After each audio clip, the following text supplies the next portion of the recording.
പ്രത്യേകത എന്താന്ന് എല്ലാവർക്കും അറിയില്ലേ? എന്താ? വായനാ ദിനം. എന്തിനാണ് വായനാ ദിനം ആഘോഷിക്കുന്നത്? എന്തിന്റെ ഓർമ്മയ്ക്കായിട്ടാണെന്ന് അറിയോ? പുതുവായിൽ നാരായണ പണിക്കർ എന്ന PN പണിക്കരുടെ ചരമദിനം, മരിച്ച ദിവസമാണ്. വായിച്ചാലും വളരും, വായിച്ചില്ലെങ്കിലും വളരും. അപ്പൊ എന്ത് ചെയ്യണം? നമ്മള് വായിക്കണം. വേണ്ട, എന്നാലല്ലേ വിളയുള്ള. എന്താ വിളയ? അറിവ് അല്ലെ? ഇവിടെ ഒരു മിടുക്കാൻ പറഞ്ഞു, എന്താ വിളയ? അറിവ് അല്ലെ?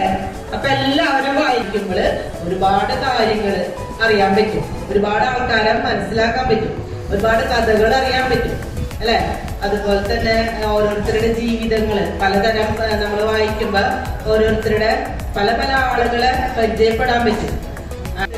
എന്നാലും നമ്മൾ വായിച്ച് പിന്നെ മാഷ് പറഞ്ഞു ആസ്വാദനക്കുറിപ്പ് എഴുതല്. അപ്പൊ ആസ്വാദനക്കുറിപ്പൊക്കെ എഴുതുമ്പോ നമ്മൾ 1-2 പ്രാവശ്യമൊക്കെ വായിക്കണം. അപ്പൊ നമുക്ക് അതിന് കൂടുതൽ ആശയങ്ങളൊക്കെ മനസ്സിലേക്ക് വരും. ഒരു ബുക്കിനെ നമുക്ക് ശരിക്കും ആസ്വാദനക്കുറിപ്പ് രൂപത്തിലും എഴുതാം, വിമർശനാത്മക രൂപത്തിലും എഴുതാം. അതിലെന്തെങ്കിലും പ്രശ്നങ്ങൾ ഉണ്ടെങ്കിൽ അത് ആ രീതിയിലും എഴുതാം. അപ്പൊ അതൊക്കെ നമ്മളുടെ വായനേനനുസരിച്ചിരിക്കും.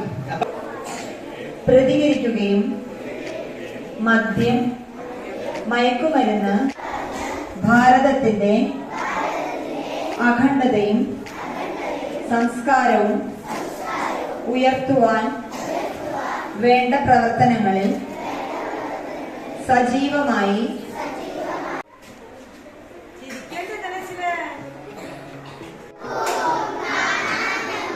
മത്താപൂവും കാണാൻ നന്ന്,